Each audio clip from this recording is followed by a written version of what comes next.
Hello everyone, welcome back to Optimize FPL. We are going to be going through what I'm calling impulse control. We're going to be doing this at the end of every single game week. We're going to be going through the games, looking through all the players that did really well, and discussing anything that I think is exciting. Let's get into the video. Okay, so we're just going to quickly go through each fixture one by one, just talk about it, see what if we get any insight into it, and yeah, let's get into it. Arsenal, Crystal Palace 2-0 Arsenal. Pretty exciting for them. We had Saka in the game. Zinchenko looked absolutely fantastic for them, don't get me wrong. I think that he could be a great asset. I do worry about potentially Tierney coming back and taking over his spot. The defense, there's a lot of defensive options at Arsenal now, which is a bit worrying. The other one we can talk about is their defense, like their central defenders. Saliba and Gabriel played really, really well, but so did White on the right. Will he potentially keep that spot down when Tobiasu gets back? Where does White go? Does he go into the middle? Does he take Saliba's spot? Does he take Gabriel's spot? It's really, unfortunately, a wait and see because I do think it's a really exciting defense. And even their forwards are really exciting. Martinelli really should have had a couple more goals in this game. And yeah, overall, this team looks really, really good. I'm really worried about Arsenal. Crystal Palace, nothing too much to write home about. They didn't really have much going on. They didn't do very much, unfortunately. Up next, Liverpool and Fulham. This one is definitely a knee-jerker's wet dream. Darwin Núñez coming in, scoring a goal and an assist. Somebody to definitely keep an eye out for. Mitrovic also a knee-jerker's wet dream because he came in and scored 2 goals against one of the best defenses in the league after everyone was talking about how he is going to have such a hard fixture in the first game that you should just stay away from him. It's a very interesting game. I'm not really sure how to take it. I hope that Liverpool next game can do better. It's interesting to see Fulham with Andreas. He played like the entire game and took lots of free kicks and corners, so that's pretty exciting for him as an owner. Other than that, nothing too much to write home about. Let's move on to the next one. So this one's a very interesting one. Bournemouth and Aston Villa. I'm not sure what happened in this game. I honestly wasn't able to watch very much of it, but the fact that Bournemouth scored 2 goals against Aston Villa is really, really disappointing for if you're an Aston Villa fan. I don't think very many people held players like Kelly, Lerma, Memphis.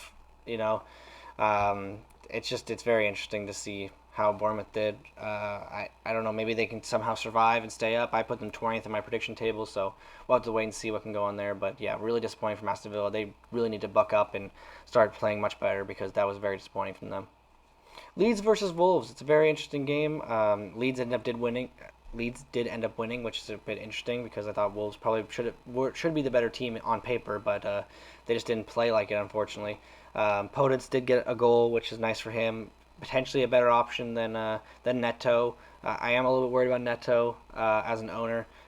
Somebody to keep an eye on though is Rodrigo from Leeds. He played really, really well. It seems like same with Aronson actually. He also apparently did really, really well at 5.5 and 6 million respectively, the two of them. So those are two players from Leeds I definitely would recommend keeping your eye out for. I think I might eventually try to get Rodrigo in my team if Leeds fixtures are good in the future. Probably in like a wild card if they're doing really well. Up next, Newcastle Nottingham Forest. A pretty easy one to go through. Newcastle did what they had to do, beat Nottingham Forest, not too hard. I think if you're a Trippier owner, you're pretty excited about this. Probably, I think that was over 7 points. And he's got some good fixtures coming up. He's got some bad ones, obviously, but you can rotate him. The player I really want to talk about was Wilson. I really, really wanted Wilson at the beginning of the season, more than Gabriel Jesus, but I couldn't justify it just because how much Jesus, his fixtures, his ownership, and his team. But eventually, I really want Wilson on my team. I think when Wilson is fit, he's going to score lots and lots of goals. Yeah, he's just a fantastic player, especially in this new Newcastle team that looks to be firing on all cylinders. Him and Trippier are the two players I really want from this team that I'm going to find a way to get in at some point in the season. So here's a frustrating game. Spurs 4, Southampton 1. Dyer, Sessegnon, and Kulusevski scoring. Emerson Royale getting 2 assists, Kulusevski and Son getting an assist each. How unfortunate is it for Kane owners and even Son owners to only get 1 return out of the 2 of them in 1 assist?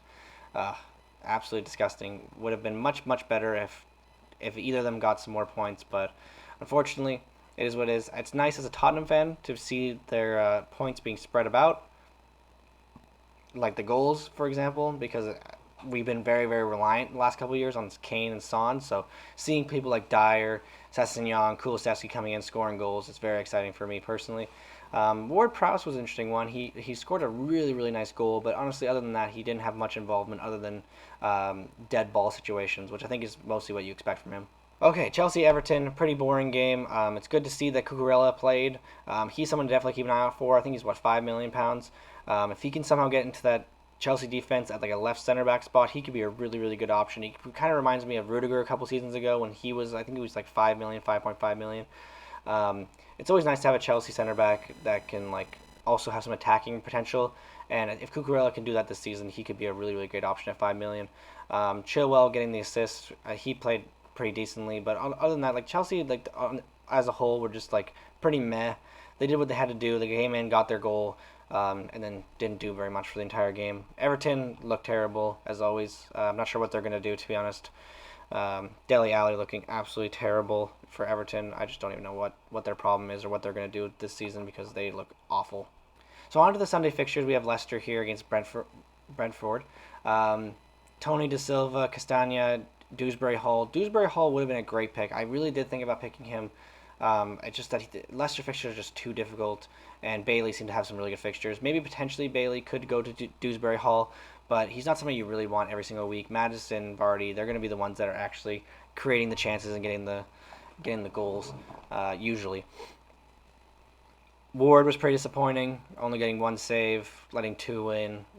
You know, it could have been a lot better as Leicester defensive owner, but overall it was a decent game, 2-2. Nothing too much to write home about there. Okay, so here's an hilarious one. Manchester United 1, Brighton 2. What is wrong with Man United? They looked so terrible. I would not go anywhere near any of their assets. I'm really, really, really happy. Literally, like 1 or 2 minutes before the deadline happened, I was tinkering with my team, and I ended up taking Dallo out for Nico Williams, and I put Sanchez in instead of Iverson. And I'm so happy I did that because not only do Leicester's defense look absolutely terrible, and I want Brighton defense more in Sanchez, but Dallo and the entire Manchester United defense looked garbage. They looked so bad, and their defensive mids, oh my god, McTominay and Fred, what are they doing, man? They are so bad. They need to get some players in to help these players out because they need some support from their defensive mids. The defense needs the support and the attack needs the support. Their midfield is just too soft. They need something in there that can really help them out. But yeah, on to Brighton. Welbeck looked actually fantastic. He looked so good. Maybe I was wrong to be one of the people who were making fun of all the predicted videos where Welbeck was the top scoring forward for like the next 5 or 6 game weeks.